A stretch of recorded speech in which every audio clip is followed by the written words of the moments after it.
شروع اللہ کے نام سے جو بڑا مہربان نہایت رحم کرنے والا ہے۔ الحمدللہ، کتاب الایمان کا پہلا باب الایمان مکمل ہو گیا۔ اب انشاءاللہ کتاب الایمان کا دوسرا باب گناہ کبیرہ اور نفاق کے بارے میں انشاءاللہ بات کریں گے۔ باب کی حدیث کو شروع کرنے سے پہلے کچھ باتیں جاننا ضروری ہے تاکہ باب کی حدیثیں سمجھنا آسان ہو جائے۔ سب سے پہلے گناہ کبیرہ اور نفاق کی علامتوں کا بیان۔ گناہ کبیرہ کے معنی ہے بڑا گناہ۔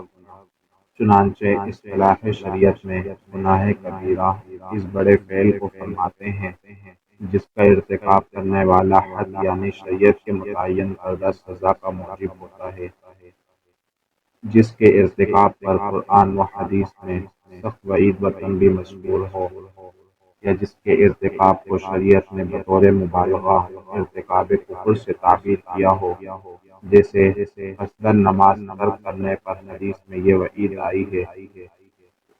حدیث میں ہے من ترک صلاۃ متعمدا، یعنی جس آدمی نے نماز قصداً ترک کر دی وہ کافر ہو گیا، یا جس کا فساد و نقصان گناہ کبیرہ کے فساد و نقصان کے برابر یا اس سے زیادہ ہو، یا جس کی ممانعت دلیل قطعی کے ساتھ ثابت ہو، اور جس کا اختیار کرنا حرمت دین کا موجب ہو، اور جس فعل اور بات میں ان میں سے کوئی بھی چیز پائی جائے گی اس کو گناہ کبیرہ یعنی بڑا گناہ کہیں گے، اور جس فعل یا بات میں ان میں سے کوئی چیز نہیں پائی جائے گی وہ اسلامی تعلیمات اور دینی تقاضوں کے خلاف ہوگی، اس کو گناہ صغیرہ یعنی چھوٹا گناہ کہا جائے گا۔ یہ بات ذہن میں رکھنی چاہیے کہ بعض اعتبار سے اگرچہ گناہ کبیرہ کے مختلف درجات ہیں کہ بعض کبیرہ گناہ تو بہت ہی بڑے اور بہت ہی نہایت ہی قابل نفرت ہیں، اور بعض گناہ نسبتاً کچھ ہلکے درجے کے ہیں لیکن شریعت کی نظر میں قابل مواخذہ و گرفت اور موجب عذاب ہونے کے اعتبار سے سب یکساں نوعیت رکھتے ہیں۔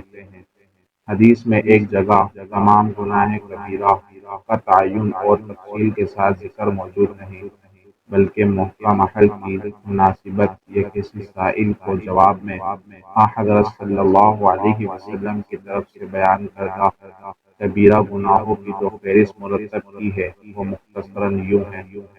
نمبر 1، اللہ تعالیٰ کا شریک بنانا، یعنی کسی کو اس کی عبادت یا اس کی صفات میں شریک کرنا، مثلاً مدد چاہنے میں، علم میں، قدرت میں، تصرف میں، تخلیق میں، پکارنے میں، نام رکھنے میں، ذبح کرنے میں، نظر ماننے میں، اور لوگوں سے امور سونپنے میں کسی کو بھی وہ درجہ و حیثیت دینا جو صرف اللہ تعالیٰ کے لیے خاص ہے۔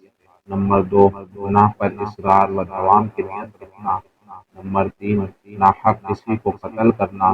نمبر 4، زنا کرنا، لواطت کرنا، چوری کرنا، جادو سیکھنا اور جادو کرنا، شراب پینا، نشہ آور اشیاء کا استعمال کرنا، محارم یعنی ماں، بیٹی، بہن، پھوپھی، نانی، خالہ وغیرہ سے نکاح کرنا، جوا سیکھنا اور جوا کھیلنا، دارالحرب سے ہجرت نہ کرنا، دشمنان دین سے دوستی اور تعلق رکھنا، طاقت اور قوت اور غالب حیثیت رکھنے کے باوجود دشمنان دین سے جہاد نہ کرنا، سود کھانا، خنزیر اور مردار کے گوشت کا استعمال کرنا، نجومی اور کاہن کی تصدیق کرنا، ناحق کسی کا مال ہڑپ کر لینا، پاک باز مرد یا پاک دامن عورت پر زنا کی تہمت دھرنا، جھوٹی گواہی دینا، کسی عذر شرعی کے بغیر قصداً رمضان کا روزہ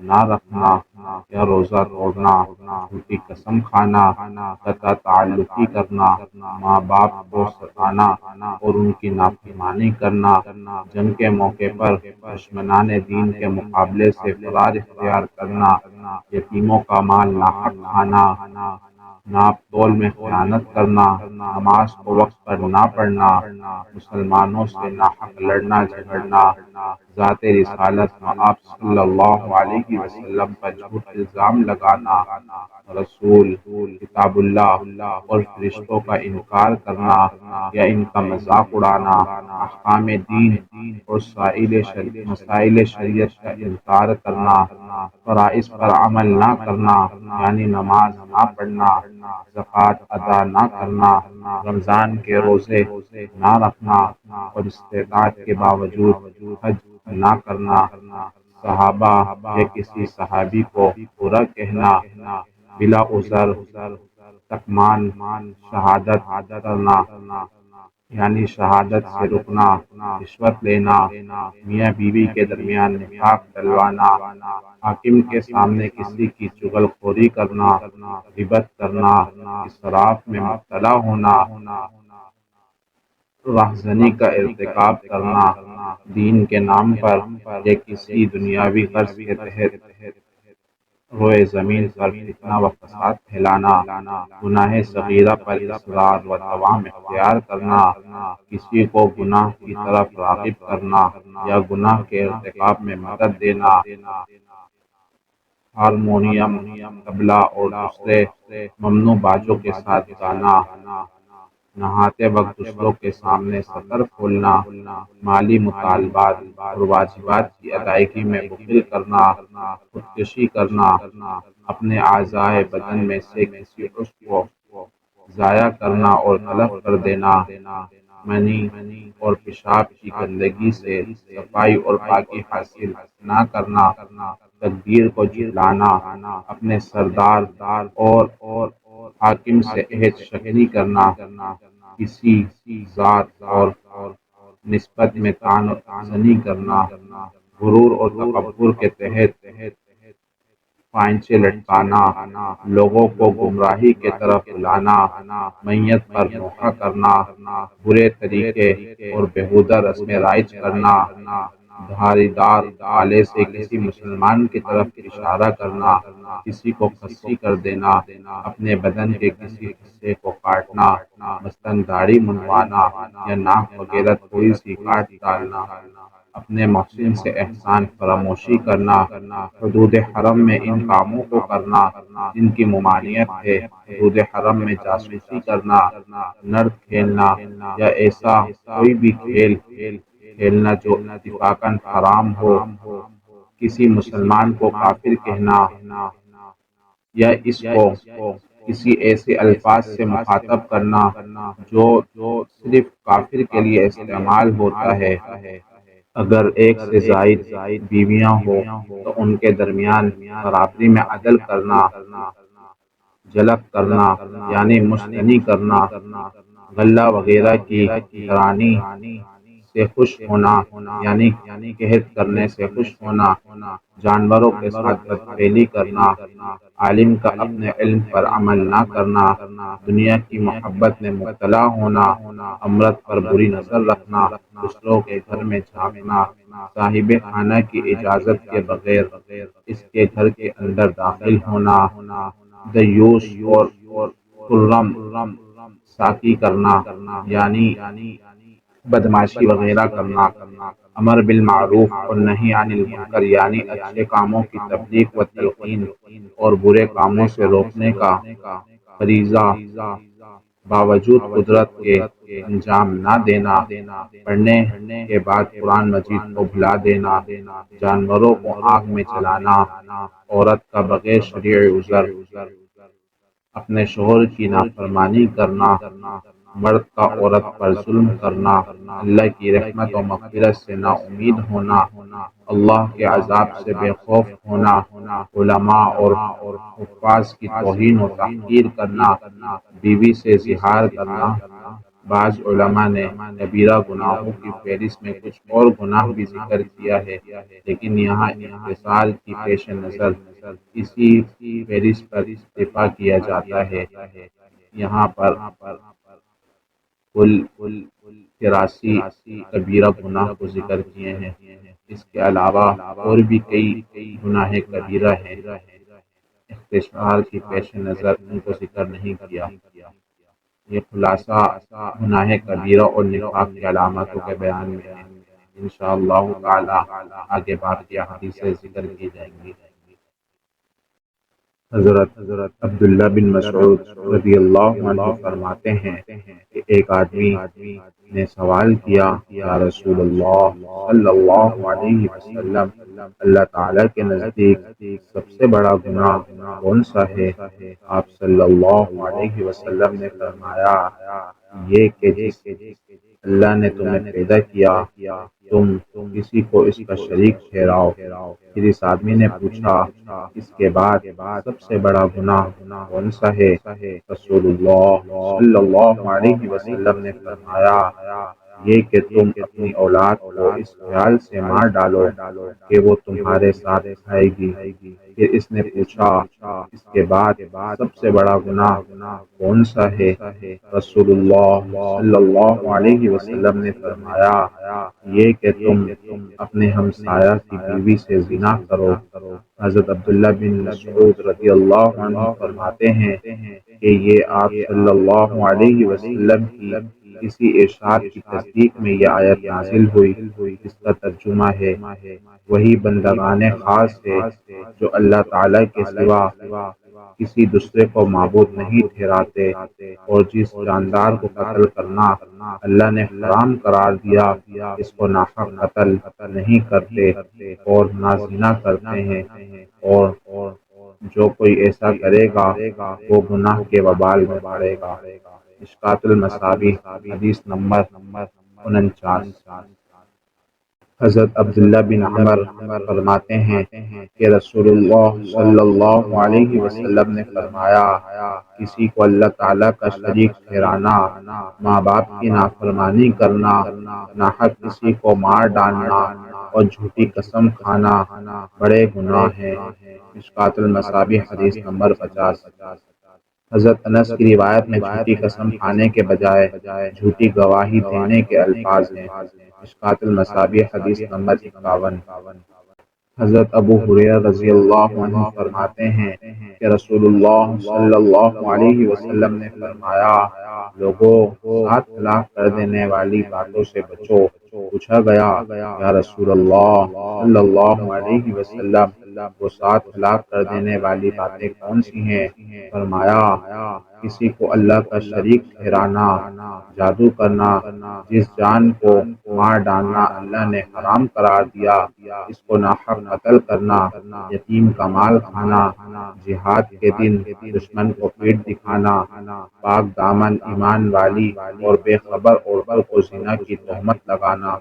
مشکوٰۃ المصابیح حدیث نمبر 52۔ حضرت ابو ہریرہ رضی اللہ عنہ سے روایت ہے کہ رسول اللہ صلی اللہ علیہ وسلم نے فرمایا، زنا کرنے والا جب زنا کرتا ہے تو اس وقت اس کا ایمان باقی نہیں رہتا، شراب پینے والا جب شراب پیتا ہے تو اس وقت اس کا ایمان باقی نہیں رہتا، چھینا جھپٹی کرنے والے جب لوگ اس کو کھلم کھلا چھینا جھپٹی کرتے ہوئے دیکھتے ہیں لیکن خوف و شدت کے مارے بے بس ہو جاتے ہیں اور چیخ و پکار کے علاوہ اس کا کچھ نہیں بگاڑ سکتے، تو اس وقت اس کا ایمان باقی نہیں رہتا، ان گناہوں سے بچو۔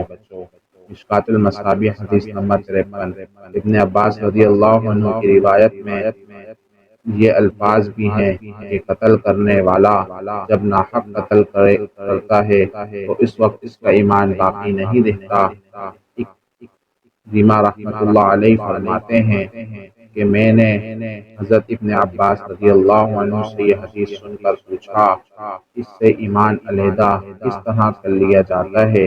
تو انہوں نے کہا، اس طرح یہ کہہ کر انہوں نے اپنے دونوں ہاتھ کی انگلیاں ایک دوسرے میں داخل کی اور پھر ان انگلیوں کو ایک دوسرے سے علیحدہ کر دیا۔ اس کے بعد انہوں نے فرمایا، اگر وہ توبہ کر لیتا تو اس کا ایمان اسی طرح واپس آ جاتا، اور یہ کہہ کر انہوں نے اپنی انگلیاں پھر ایک دوسرے میں داخل کر لی۔ نیز ابو عبداللہ یعنی امام بخاری رحمۃ اللہ علیہ نے کہا، اس حدیث کا مطلب یہ ہے کہ وہ شخص ارتکاب معصیت کے وقت مومن کامل نہیں رہتا اور اس سے ایمان کا نور نکل جاتا ہے۔ مشکوٰۃ المصابیح حدیث نمبر 54۔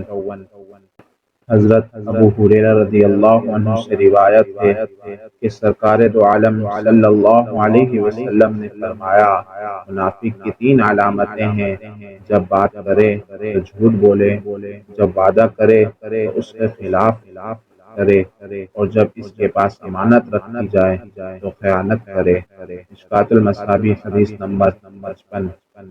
حضرت عبداللہ بن عمر رضی اللہ عنہ سے روایت ہے کہ رسول اللہ صلی اللہ علیہ وسلم نے فرمایا، جس شخص میں چار باتیں ہوں گی وہ پورا منافق ہے، اور جس میں ان میں سے کوئی ایک بات پائی جائے گی تو سمجھ لو کہ اس میں نفاق کی ایک خصلت پیدا ہو گئی، تا وقتیہ اس کو چھوڑ نہ دے۔ اور وہ چار باتیں یہ ہیں: جب اس کے پاس امانت رکھی جائے تو خیانت کرے، جب بات کرے تو جھوٹ بولے، جب قول و قرار کرے تو اس کے خلاف کرے، اور جب جھگڑے تو گالیاں بکے۔ مشکوٰۃ المصابیح حدیث نمبر 56۔ حضرت عبداللہ ابن عمر رضی اللہ عنہ فرماتے ہیں کہ رسول اللہ صلی اللہ علیہ وسلم نے فرمایا، منافق کی مثال اس بکری کی سی ہے جو دو ڈیوڑوں کے درمیان ماری پھرتی ہے کہ اپنے نر کی تلاش میں کبھی اس کی طرف مائل ہو جاتی ہے اور کبھی دوسرے کی طرف۔ مشکوٰۃ المصابیح حدیث نمبر 57۔ حضرت صفوان بن عسال رضی اللہ عنہ سے روایت ہے، فرماتے ہیں کہ ایک دن ایک یہودی نے اپنے دوسرے یہودی ساتھی سے کہا، آؤ اس نبی صلی اللہ علیہ وسلم کے پاس چلتے ہیں۔ اس کے ساتھی نے کہا، اس شخص کو نبی نہ کہو، کیونکہ اگر اس نے سن لیا کہ یہودی بھی مجھے نبی کہتے ہیں تو اس کی چار آنکھیں ہو جائیں گی، یعنی اس کی خوشی کی کوئی انتہا نہ رہے گی۔ الغرض وہ دونوں یہودی رسول اللہ صلی اللہ علیہ وسلم کی خدمت سے اقدس میں آئے اور آپ سے 9 واضح احکام کے بارے میں سوال کیا۔ رسول اللہ صلی اللہ علیہ وسلم نے ارشاد فرمایا، کسی کو اللہ کے ساتھ شریک نہ کرو، چوری نہ کرو، بدکاری نہ کرو، جس جان کو قتل کرنا اللہ نے حرام قرار دیا اس کو ناحق اور ظلم سے قتل نہ کرو۔ نمبر 5، کسی بے گناہ پر الزام لگا کر قتل کرانے کے لیے حاکم وقت کے پاس نہ لے جاؤ۔ نمبر 6، جادو نہ کرو۔ نمبر 7، سود نہ کھاؤ۔ نمبر 8، پاک دامن عورت پر زنا کا الزام نہ لگاؤ۔ نمبر 2، میدان جنگ میں دشمن کو پیٹ نہ دکھاؤ۔ اور یہ بھی فرمایا کہ اے یہودیوں، تمہارے لیے خاص طور پر ضروری ہے کہ ہفتے کے دن کے بارے میں اللہ کے احکام سے تجاوز نہ کرو۔ راوی کہتے ہیں، یہ سن کر دونوں یہودیوں نے آپ صلی اللہ علیہ وسلم کے ہاتھ اور پاؤں چوم لیے اور کہا کہ ہم شہادت دیتے ہیں کہ آپ سچے نبی رسول صلی اللہ علیہ وسلم نے فرمایا کہ اگر تمہیں میری رسالت پر یقین ہے تو پھر تم میری اتباع کیوں نہیں کرتے؟ میری اتباع سے تمہارے لیے کون سا امر مانے ہے؟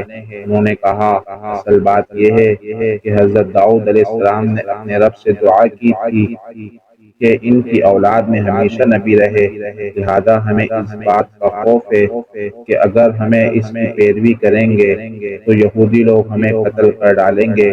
اس حدیث کو امام ترمذی اور امام ابو داؤد اور امام نسائی نے روایت کیا ہے۔ مشکوٰۃ المصابیح حدیث نمبر 58۔ حضرت انس رضی اللہ عنہ فرماتے ہیں کہ رسول اللہ صلی اللہ علیہ وسلم نے فرمایا، 3 باتیں ایمان کی جڑ ہیں۔ نمبر 1، جو آدمی لا الہ الا اللہ کا اقرار کرے، اس سے جنگ و مخاصمت ختم کر دیا۔ اب کسی گناہ کی وجہ سے اس کو کافر مت کہو اور نہ کسی عمل کی وجہ سے اس پر اسلام سے خارج ہونے کا فتویٰ لگاؤ۔ نمبر 2، جب اللہ تعالیٰ نے مجھے رسول بنا کر بھیجا ہے، جہاد ہمیشہ کے لیے جاری رکھے گا، یہاں تک کہ اس امت کے آخر میں ایک آدمی آ کر دجال سے جنگ کرے گا۔ کسی عادل بادشاہ کے عدل یا کسی ظالم کے ظلم کا بہانہ لے کر جہاد ختم نہیں کیا جا سکتا۔ نمبر 5، تقدیر پر ایمان لانا۔ مشکوٰۃ المصابیح حدیث نمبر 59۔ حضرت ابو ہریرہ رضی اللہ عنہ فرماتے ہیں کہ رسول اللہ صلی اللہ علیہ وسلم نے فرمایا، جب بندہ زنا کرتا ہے تو ایمان اس سے نکل جاتا ہے اور اس کے سر پر سائبان کی طرح معلق ہو جاتا ہے، اور پھر جب وہ اس معصیت سے فارغ ہو جاتا ہے تو ایمان اس کی طرف لوٹ آتا ہے۔ مشکوٰۃ المصابیح حدیث نمبر 60۔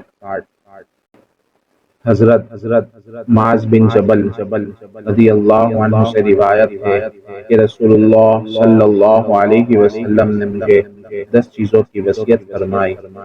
نمبر 1، اللہ تعالیٰ کے ساتھ کسی کو شریک نہ کرنا، اگرچہ تمہیں قتل کر دیا جائے اور آگ میں جلا دیا جائے۔ نمبر 2، اپنے ماں باپ کی نافرمانی نہ کرنا، اگرچہ وہ تمہیں اپنے اہل و عیال اور مال کو چھوڑنے کا حکم دیں۔ نمبر 3، جان بوجھ کر فرض نماز کو نہ چھوڑنا، کیونکہ جو آدمی جان بوجھ کر نماز کو چھوڑ دیتا ہے اللہ تعالیٰ کی ذمہ داری اس سے ختم ہو جاتی ہے۔ نمبر 4، شراب مت پیو، اس لیے کہ شراب تمام برائیوں اور بے حیائیوں کی جڑ ہے۔ نمبر 5، اللہ تعالیٰ کی نافرمانی اور گناہ سے بچو، کیونکہ نافرمانی کرنے سے اللہ تعالیٰ کا غصہ اور ناراضگی اتر آتی ہے۔ نمبر 6، میدان جہاد میں دشمن کے مقابلے میں پیٹھ نہ پھیرو، اگرچہ تمہارے ساتھ والے تمام لوگ ہلاک ہو جائیں۔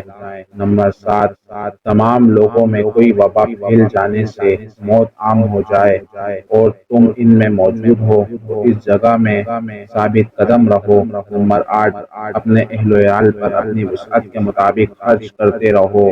نمبر 9، اپنے اہل و عیال کو ادب سکھانے کے لیے اپنا لاٹھی ان سے نہ ہٹاؤ۔ نمبر 10، اللہ تعالیٰ کے معاملے میں اپنے اہل و عیال کو ڈراتے رہو، یعنی اگر اہل و عیال میں سے کسی کو بیچ کی ضرورت ہو تو اس سے اعراض نہ کرو، ان کو اچھی باتوں کی نصیحت و تلقین کرتے رہو، منکرات سے بچنے کی تاکید بھی کرتے رہو۔ مشکوٰۃ المصابیح حدیث نمبر 61۔ حضرت حذیفہ رضی اللہ عنہ سے روایت ہے، فرماتے ہیں کہ منافقت کا حکم رسول اللہ صلی اللہ علیہ وسلم کے دور میں ختم ہو گیا، لہٰذا اب 2 ہی صورتیں ہیں، کفر یا ایمان۔ اس حدیث کو بخاری نے روایت کیا۔ مشکوٰۃ المصابیح حدیث نمبر 62۔ الحمدللہ، آج کتاب الایمان کا دوسرا باب ختم ہو گیا۔ انشاءاللہ اس کے بعد تیسرا باب الوسوسہ کے بارے میں انشاءاللہ حدیث ذکر کیے جائیں گی۔ اگر آپ کو کچھ سوال ہو یا آپ کسی چیز کی فرمائش چاہتے ہیں تو کمنٹ میں ضرور بتائیں تاکہ انشاءاللہ آپ کی فرمائش کا لحاظ رکھا جائے۔ اسی طرح کی اور احادیث اور دعا وغیرہ سننے کے لیے ہمارے چینل کو سبسکرائب کیجیے۔ السلام علیکم ورحمۃ اللہ وبرکاتہ۔